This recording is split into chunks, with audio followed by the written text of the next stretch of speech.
Сәлем баршаңызға. Бүгін біз сіздермен кеседегі қуырдақ тағамын жасайтын боламыз. Ең алдымен суды, майды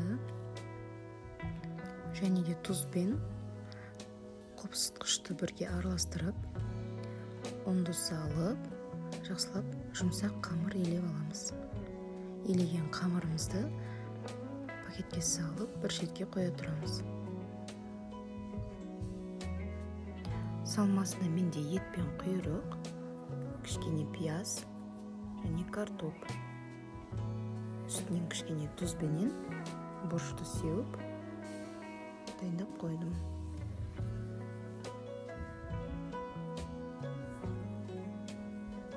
Жақсылап араластырып, қамырымызды екі бөлікке бөліп, жақсылап жайып, кесенің формасына салып, үстінен салмамызды салып, толтырмай салдым және жақсылап жабыстырып орап қойдым. Неке домалақ болып шықты. Бетін осылай әсемдеп алдым. Кейіннен жұмыртқамызды жағып 180 градуста 45-50 минуттай пісіріп алдым. Мінекей біздің кеседегі қуырдағымыз дайын болды. Назарларыңызға рахмет. Сіздер жасап көріңіздер, бұл өте дәмді болып шықты.